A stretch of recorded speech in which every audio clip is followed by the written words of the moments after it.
आप में से बहुत सारे बच्चे ऐसे होंगे जो कि एसएससी एग्जामिनेशन की प्रिपरेशन कर रहे होंगे और अब क्योंकि एपीएफसी एग्जामिनेशन की नोटिफिकेशन भी अवेटेड है तो आपका एक टारगेट एपीएफसी एग्जामिनेशन भी हो गया होगा और होना भी चाहिए, क्योंकि बहुत सारी ऐसी सिमिलरिटीज हैं एसएससी एग्जामिनेशंस में एंड एपीएफसी एग्जामिनेशन में जिनको आप एक साथ टारगेट कर सकते हैं।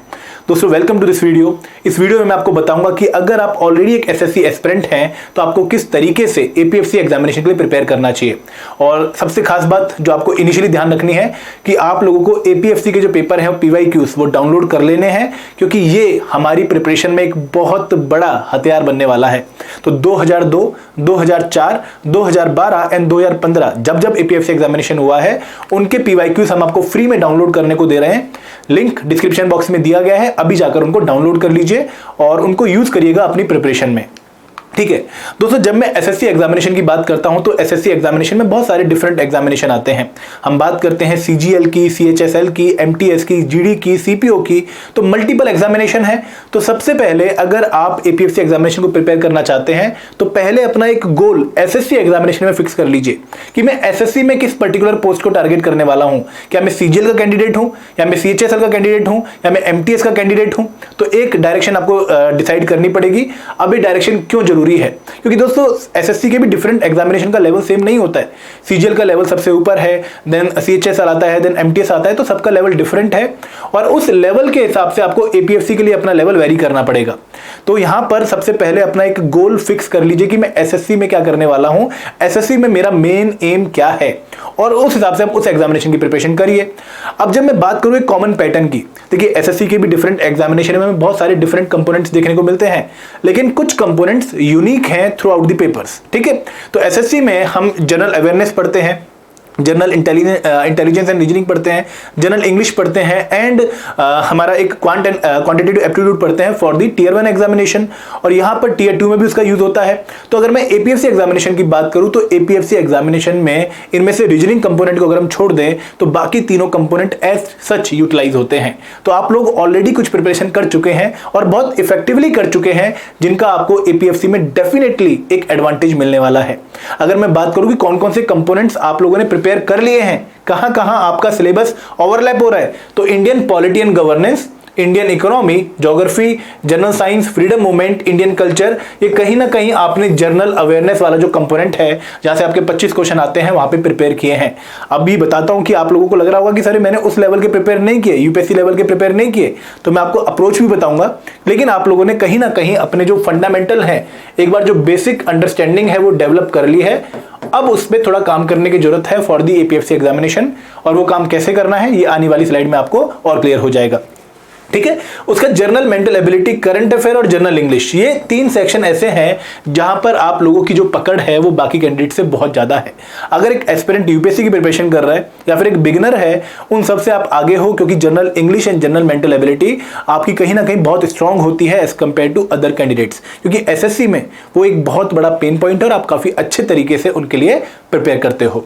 अब यहां पर कुछ कंपोनेंट ऐसे हैं जो यूनिक है, जो आपको एसएससी की प्रिपरेशन में देखने को नहीं मिलते और यहां पर आपको प्रिपेयर करने पड़ेंगे।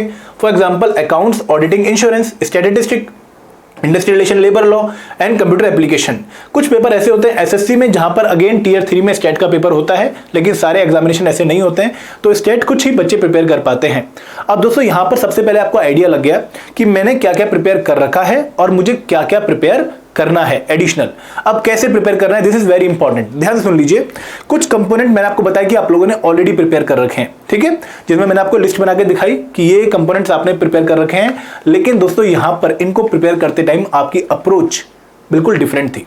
जब आपने एसएससी सीजीएल के लिए इन कंपोनेंट्स को प्रिपेयर किया, मैं इन दोनों को छोड़ देता हूं और इन बेसिक 7 कंपोनेंट्स की बात करता हूं टॉप वालों की, तो आपने थोड़ा मॉडरेट लेवल के हिसाब से प्रिपेयर किया। आपको पता है कि एसएससी में क्वेश्चंस आते तो हैं इनके, लेकिन बहुत टफ नहीं आते, फैक्चुअल आते हैं, कवरेज होनी बहुत जरूरी है, लेकिन ऐसा नहीं है कि अगर आपको वहां पर बहुत दिमाग लगाना पड़ेगा, एक अंडरस्टैंडिंग डेवलप करनी पड़ेगी, ऐसा नहीं है।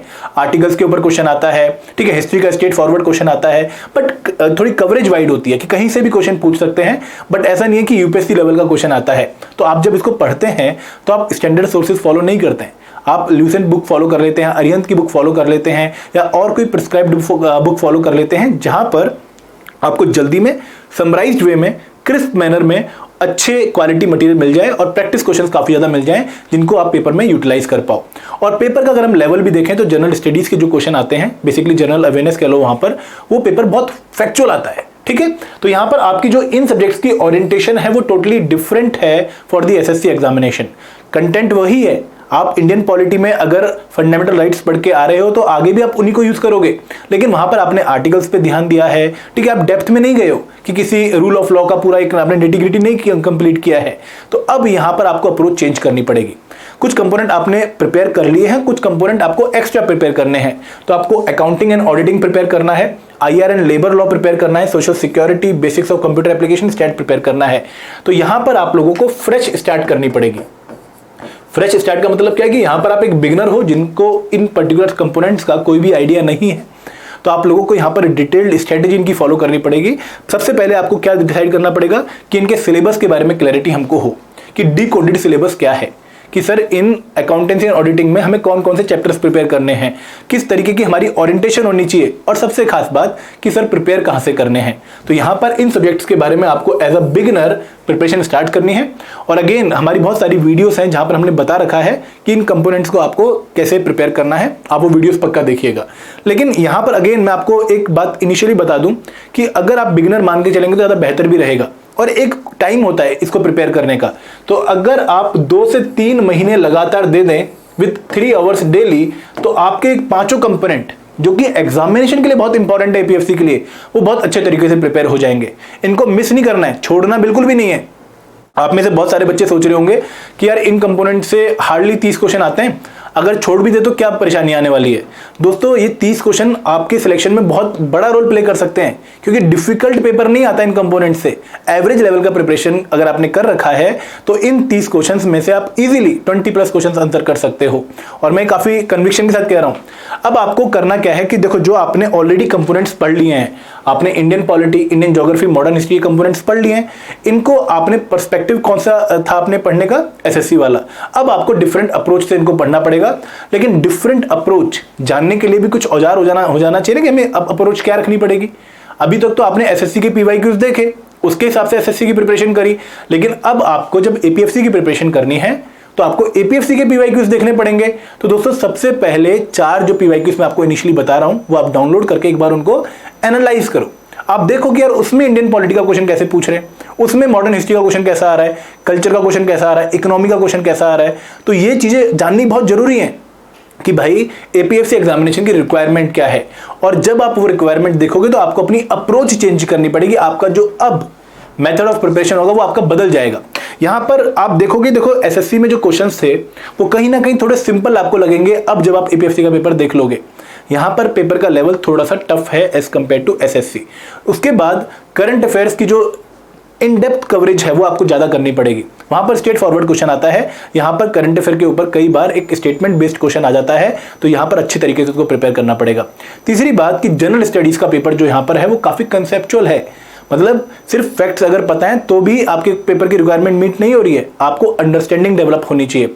और आपको अब अपने जो सोर्सेस हैं जिनसे आप प्रिपेयर कर रहे हो वो आपको चेंज करने पड़ेंगे। दोस्तों मुश्किल नहीं है, टाइम हमारे पास है, क्योंकि नोटिफिकेशन अभी हम एक्सपेक्ट कर रहे हैं, लेकिन हमारे पास कम से कम अगले 7-8 महीने का टाइम है इस एग्जामिनेशन के लिए। तो आप आराम से इस एग्जामिनेशन के लिए प्रिपेयर कर सकते हैं, लेकिन थोड़ा सा मजबूत मन बनाना पड़ेगा और स्ट्रेटेजी ढंग से फॉलो करनी पड़ेगी। तो यहां पर अगर आप लोगों ने इंडियन पॉलिटी पढ़नी है, आपका पुराने वाला सोर्स आप फॉलो करते रहिए एसएससी के लिए, लेकिन कहीं ना कहीं इसकी रिवीजन के लिए आप लक्ष्मीकांत भी उठा लीजिए और उसको भी आप सामने रखिए। आपका स्टैंडर्ड सोर्स जो आपने पढ़ा हुआ है वो भी आपके सामने रहेगा और लक्ष्मीकांत भी आपके सामने रहेगी। लक्ष्मीकांत आपको अब हर टॉपिक के डेप्थ में लेकर जाएगी। और दोस्तों पेपर से पहले कम से कम 2-3 बार लक्ष्मीकांत पढ़नी है। और मैं एक और चीज बहुत स्ट्रांगली कह सकता हूं कि अगर आप लक्ष्मीकांत अच्छे से पढ़ लेते हो तो आपका एसएससी का प्रिपरेशन भी और टॉप का हो जाएगा। सिमिलरली जब मैं बात करता हूं इंडियन ज्योग्राफी की, तो अगेन सोर्सेस एनसीईआरटीज रहेंगे, उससे ऊपर नहीं जाना है, क्योंकि एनसीईआरटी से काफी क्वेश्चन आते हैं। इंडियन फिजिकल एनवायरनमेंट है क्लास 11th की, इंडियन फिजिकल ज्योग्राफी है क्लास 11th की, एंड क्लास 12th की कुछ ज्योग्राफी बुक्स हैं, वही आपकी मोर देन इनफ है। उसके बाद अगर मैं मॉडर्न हिस्ट्री की बात करूं तो यहां पर आपको स्पेक्ट्रम उठानी पड़ेगी। एक स्पेक्ट्रम बुक आती है मॉडर्न हिस्ट्री की, ठीक है, राजीव अहिर की लिखी हुई है और काफ़ी कंप्लीट बुक मानी जाती है यूपीएससी प्रिपरेशन के लिए। तो यहाँ पर इसको आप फॉलो करिए। इंडियन कल्चर के लिए आप नितिन सिंघानिया के सिलेक्टेड टॉपिक्स पढ़ सकते हैं। इंडियन इकोनॉमी अगेन आपकी ऑनलाइन वीडियोस प्लस एनसीईआरटी के थ्रू हो जाएगी और जनरल साइंस आप लोगों ने ऑलरेडी बहुत अच्छी पढ़ रखी है। लेकिन यहाँ पर एक कंपोनेंट जो आप लोगों ने शायद नहीं पढ़ रखा है वो है टेक्नोलॉजी वाला पार्ट, और एपीएससी में टेक्नोलॉजी के ऊपर दबा के क्वेश्चन आते हैं। तो ये आपको बहुत अच्छे से ध्यान में रखना है कि करंट अफेयर्स में जो भी लेटेस्ट टेक्नोलॉजी आप पढ़ रहे हैं, 5G हो गया, ब्लॉकचेन हो गया, तो इनकी एप्लीकेशंस आप मिस ना करें, ठीक है। तो ये हमारी स्ट्रेटेजी है for the already covered component. लेकिन नए कंपोनेंट्स को आपको फ्रेश स्टार्ट करना पड़ेगा, इनके लिए फ्रेश सोर्सेज फॉलो करने पड़ेंगे। जैसे अकाउंटेंसी एंड ऑडिटिंग के लिए आप एनसीईआरटी से शुरू करेंगे। उसके सोशल सिक्योरिटी के लिए हमारी गवर्नमेंट वेबसाइट्स बहुत इंपॉर्टेंट होती हैं। ईपीएफओ की हो गई, ministry of labour and employment की होगी, क्योंकि एक्ट्स वगैरह आप वहीं पर देखेंगे। और उसके अलावा सोशल सिक्योरिटी स्कीम्स आप कवर करते हैं थ्रू करंट अफेयर्स। अगर मैं बात करूं आईआर एंड लेबर लॉ की, तो वहां पर आईआर के लिए आपको डेडिकेटेडली कोई सोर्स फॉलो करना पड़ेगा, और लेबर लॉज के एक्ट जो है वो आपको ministry of labour and employment की वेबसाइट पर मिल जाते हैं। बट दोस्तों करना शुरू करिए, क्योंकि यहाँ पर एक इशू और जो आप लोगों को फेस करना पड़ सकता है, जो आप लोगों ने अभी तक फेस नहीं किया है, वो ये कि यहाँ पर एग्जाम कंडक्टिंग बॉडी बहुत डिफरेंट है। आपकी पहली जो आप प्रिपरेशन कर रहे हैं उसकी एग्जाम कंडक्टिंग बॉडी है स्टाफ सिलेक्शन कमीशन, एसएससी। लेकिन यहाँ पर जो एग्जामिनेशन कंडक्ट करने वाली बॉडी है वो है यूनियन पब्लिक सर्विस कमीशन। और यूनियन पब्लिक सर्विस कमीशन के क्वेश्चंस का टाइप, स्टाइल, लेवल डिफरेंट होता है as compare to SSC preparation. तो यहाँ पर आप लोगों को प्रैक्टिस बहुत ज़्यादा करनी पड़ेगी, और आप लोगों को कहीं ना कहीं वो क्वेश्चन सॉल्व करने पड़ेंगे जो आप यूपीएससी के एसएससी की प्रिपरेशन में नहीं सॉल्व करते हैं। फॉर एग्जाम्पल वहां पर क्या होता है कि सिंपल एक क्वेश्चन है और 4 ऑप्शन है ABCD, लेकिन यहां पर आपको स्टेटमेंट बेस्ड क्वेश्चन देखने को मिलेंगे, लिस्ट टाइप क्वेश्चन देखने को मिलेंगे, ठीक है, और भी बहुत टाइप्स के क्वेश्चन हैं जो आपको डिफरेंटली देखने को मिलेंगे। अगेन टाइम पीरियड भी यहां पर डिफरेंट है, तो आप लोगों को प्रैक्टिस बहुत ज्यादा करनी पड़ेगी एक लेवल पर आने के लिए, ठीक है। तो एसएससी वालों के लिए डिफिकल्ट नहीं है। अगर मैं बात करूं अभी रिसेंटली जो ईओ एग्जामिनेशन हुआ है, वहां पर मोर देन 40 बच्चे हमें ऐसे मिले हैं जो कि एसएससी एग्जामिनेशन की प्रिपरेशन कर रहे थे और ईपीएफओ ईओ एग्जामिनेशन क्लियर किया है with almost the same syllabus as that of APFC. तो आप लोग कर सकते हैं, लेकिन स्ट्रेटेजी बहुत अच्छी होनी चाहिए, प्लानिंग बहुत अच्छी होनी चाहिए, और जो प्लान मैं आपको बता रहा हूं ये आपको फॉलो करने में लगभग 7-8 महीने लग जाएंगे। अब दोस्तों अगर हम बात करें कि जो कंपोनेंट आपने प्रिपेयर कर रखे हैं उन्हीं को अगर आप और स्ट्रॉन्ग कर लेते हैं, फॉर एग्जाम्पल अगर आप जनरल इंग्लिश बहुत स्ट्रॉन्ग कर लेते हैं, आपकी ऑलरेडी स्ट्रॉन्ग है और स्ट्रॉन्ग कर लेते हैं, जनरल मेंटल एबिलिटी और स्ट्रॉन्ग कर लेते हैं, तो यहाँ पर अगर 30 क्वेश्चन पूछ रहे हैं तो वहाँ पर आपके पास बहुत अच्छा स्कोप है वहाँ पर 100% स्कोर करने का, क्योंकि पेपर टफ नहीं है और टाइम भी काफ़ी है। एसएससी में तो आपको 1 घंटे में 100 क्वेश्चन सॉल्व करने हैं, लेकिन यहाँ पर आपको 2 घंटे में 120 क्वेश्चन सॉल्व करने हैं, तो काफ़ी कंफर्टेबल आपके पास टाइम है। दूसरी बात, अगर आप जीएस को थोड़ा सा एक लेवल और प्रिपेयर करते हैं अब जाकर डेप्थ में जाकर, तो आप लोग ऑलमोस्ट 90 क्वेश्चंस के लिए रेडी हैं फॉर दी एपीएफसी एग्जामिनेशन। आपकी एग्जिस्टिंग प्रिपरेशन के साथ, मतलब उसमें लेवल अप करना है बस केवल। और अगेन ये लेवल अप का फायदा आपको एसएससी में तो होगा ही होगा, ठीक है। ऐसा नहीं है कि सिर्फ वन वे सिचुएशन है, विन विन सिचुएशन है आपके लिए। प्लान ए एसएससी वो भी आपका विन हो रहा है, और प्लान बी एपीएफसी उसमें भी आपको फायदा होने वाला है। अब आपको करना क्या है कि डेली जो 4 से 5 घंटे वो अपनी एसएससी की प्रिपरेशन में दे के रखो। एसएससी की प्रिपरेशन मत रखो, बिल्कुल भी मैं ये नहीं कहूंगा कि आप एसएससी की प्रिपरेशन से डाइवर्ट हो, लेकिन थोड़ा सा टाइम शिफ्ट करो कहां पर, एपीएफसी की प्रिपरेशन में। और ये टाइम कितना चाहिए, दिन का 2 से 3 घंटे अगर आप दोगे थोड़ा एडिशनल बेसिस पर अगले 3 महीनों के लिए, तो आप कहीं ना कहीं एक बार इन कंपोनेंट्स को कवर कर लोगे, और उसके साथ साथ आप पुराने वाले कंपोनेंट्स को स्ट्रॉन्ग कर लोगे, और आप एट पार आ जाओगे एक यूपीएससी एस्पिरेंट के लिए, और आप एपीएफसी के लिए मोर देन रेडी हो जाओगे, ठीक है। दोस्तों ये स्ट्रेटेजी आपको फॉलो करनी पड़ेगी, क्योंकि कहीं ना कहीं एसएससी एग्जामिनेशन में कंपटीशन काफ़ी ज़्यादा है। बहुत सारे अटेम्प्ट्स के बाद भी हमें सक्सेस देखने को नहीं मिलती है, और हम कहीं ना कहीं डाउट्स में हैं, और हमें एक अच्छी जॉब चाहिए।